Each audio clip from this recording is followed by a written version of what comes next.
Welcome to Facts TV News, where everything is true. Cop civilian rushed to hospital after Portmore stabbing incident.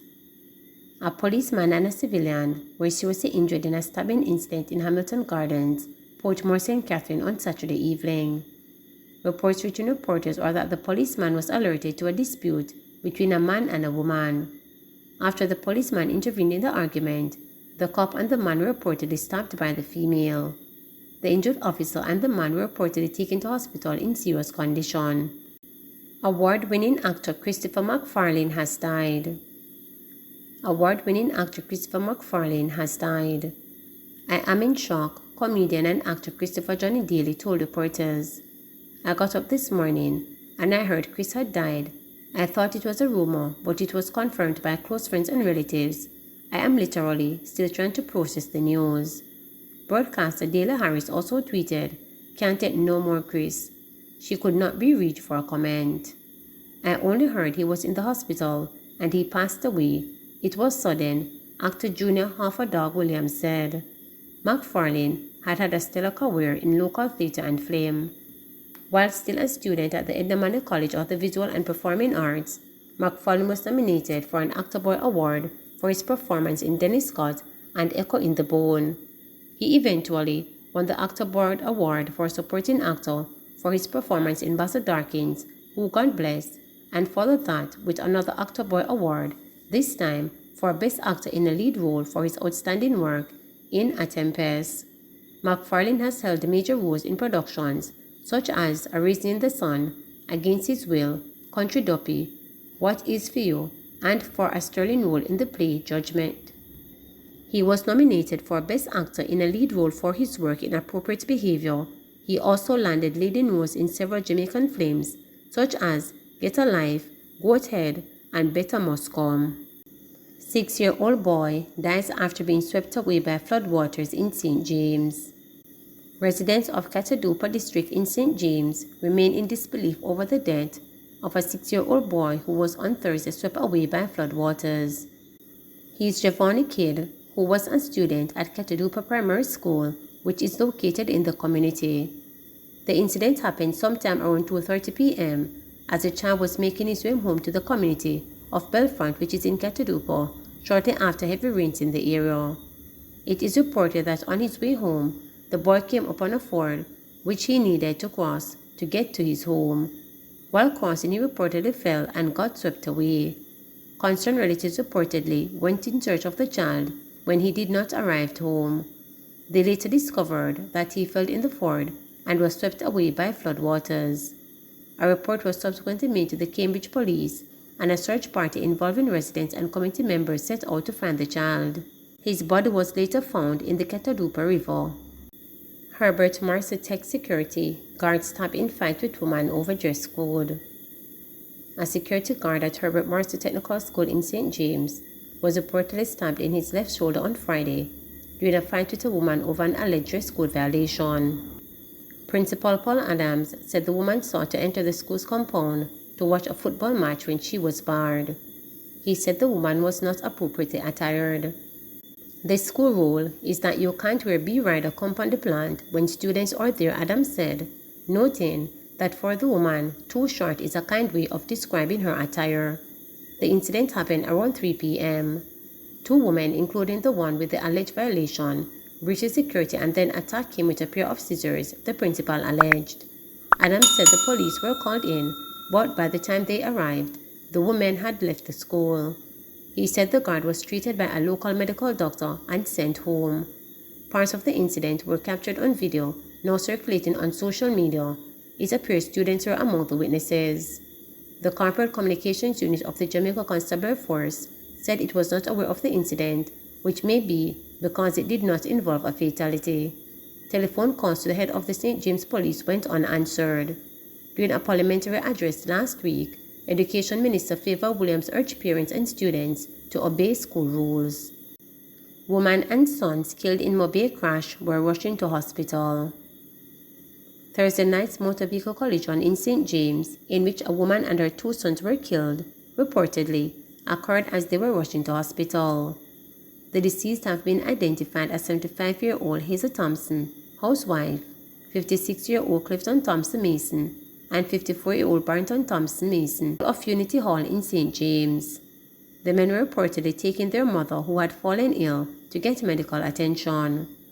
It's reported that about 11:50 p.m., the family members were traveling from Reading towards Montego Bay in a grey Nissan AD wagon motorcar, which was being driven by Barrington.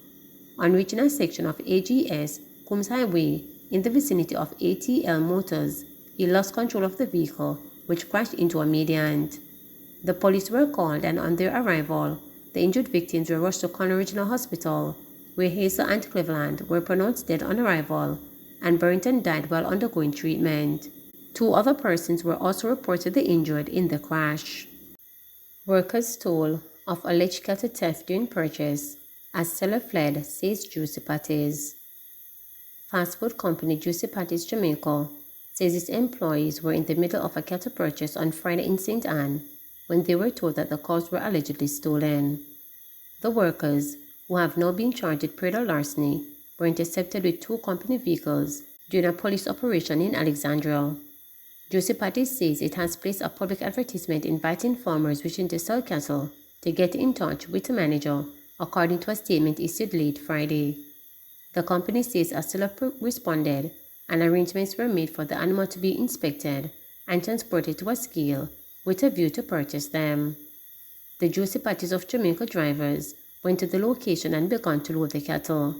When the residents in the area alerted the drivers that the cattle were allegedly stolen, the seller fled the scene, the company stated. Juicy Patties said the drivers had been employed with the company for several years and no such incident had ever occurred. The owners expressed their gratitude for the swift arrival of the police, who intervened to separate the drivers from an angry group that had gathered, the company said, noting that its lawyers are dealing with the matter. The police have since charged 4 men over the theft of 6 cows. 3 are from Clarendon: 36-year-old driver Anthony Turner of Limehall District in Rock River, 53-year-old butcher Alvaro Black of Belpan in Osborne Store, and 73-year-old farm contractor Donald Gooden of Comfort in Tollgate. 23-year-old truck driver Romain McLean of Homans in Manchester was also charged. The police say the men were taken into custody after they failed to properly account for the livestock. They say the operation was set up following reports from a farmer about their cows being stolen. Affected farmers were able to identify their animals. 13-year-old Westmoreland fire victim responding well to surgery in the U.S. Adriana Leng, the 13-year-old survivor of Sunday's house fire that left her 3 younger brothers dead, was successful in the first surgery she underwent in the U.S., according to reports.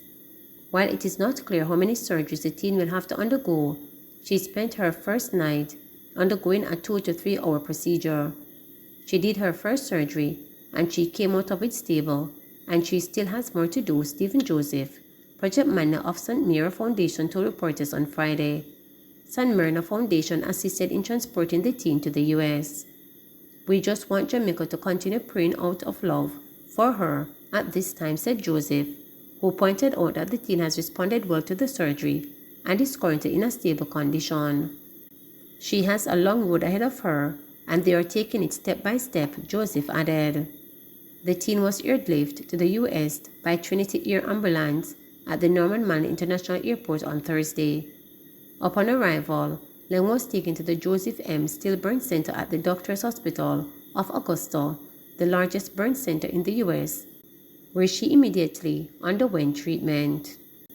JPS warns about power disruption in Hanover, Westmoreland due to maintenance works. The Jamaica Public Service Company, JPS, is warning that thousands of customers in Hanover and Westmoreland could experience electricity disruptions over the next week as it undertakes critical maintenance work. The works are being carried out at the company's Orange Bay substation, which it says will continue up to Friday, September 16. The power company says it's taken the necessary steps to minimize disruptions while the maintenance work is in progress. However, customers in sections of Hanover and Westmoreland could still experience several disruptions, it noted. Approximately 20,000 customers in the following areas could be affected: Sandy Bay, Trial, Lucy, Axinish, Maryland, Savannah Lamar, Mount Beto, Cousins Cave, Whitehall, West End, and Normal Manor Boulevard. JPS is assuring customers who may be temporarily inconvened that every effort is being made to complete the improvement work as soon as possible.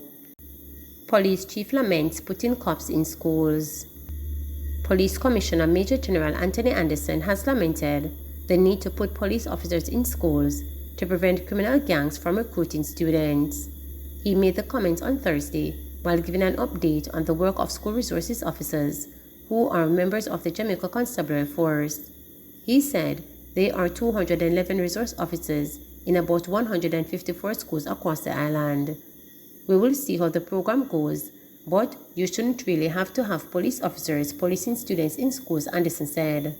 There is a disciplinary process that lays down by the Minister of Education, but we are aware that these gangs can have tendencies in schools and that the violence can get really beyond, in some cases, what administrators can deal with, he argued.